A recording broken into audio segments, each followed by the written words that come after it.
വഴിയോരങ്ങളിൽ വിൽക്കുന്ന എണ്ണ പലഹാരങ്ങൾ നല്ലതാണോ? എണ്ണയുടെ പുനരുപയോഗവും നിലവാരമില്ലാത്ത എണ്ണ ഉപയോഗിക്കുന്നതുമെല്ലാം ഗുരുതര ആരോഗ്യ പ്രശ്നങ്ങൾക്ക് കാരണമാകുമെന്ന ആശങ്കയാണ് പലരും ഉന്നയിക്കുന്നത്.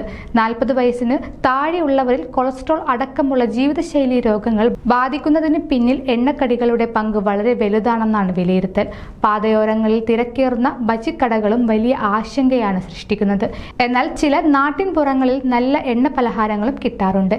എന്നിരുന്നാലും എണ്ണവില കുതിച്ചുയർന്നിട്ടും ഹോട്ടൽ വ്യവസായത്തെ ഇത് കാര്യമായി ബാധിക്കാത്തതാണ് ചോദ്യങ്ങൾ ഉയർത്താനുള്ള പ്രധാന കാരണം. പരിശോധനയ്ക്കെത്തുന്ന 10-ൽ 4 പേർക്കും കൊളസ്ട്രോൾ സ്ഥിരീകരിക്കുന്ന സാഹചര്യമാണ് സ്വകാര്യ ലാബുകളെ ഉദ്ധരിച്ച് മാധ്യമങ്ങൾ റിപ്പോർട്ട് ചെയ്യുന്നത്. ഓണത്തിന് മുന്നോടിയായി വ്യാജ എണ്ണകൾക്കെതിരെ ആരോഗ്യവകുപ്പ് ജാഗ്രത കടുപ്പിച്ചിട്ടുണ്ട്. എന്നിരുന്നാലും സ്വന്തം ആരോഗ്യം സംരക്ഷിക്കുക എന്നത് ഓരോ വ്യക്തിയുടെയും കടമയാണ്. കൂടുതൽ ആരോഗ്യ വാർത്തകൾക്കായി ഡോക്ടർ ലൈവ് TV സബ്സ്ക്രൈബ് ചെയ്യുക. Stay healthy.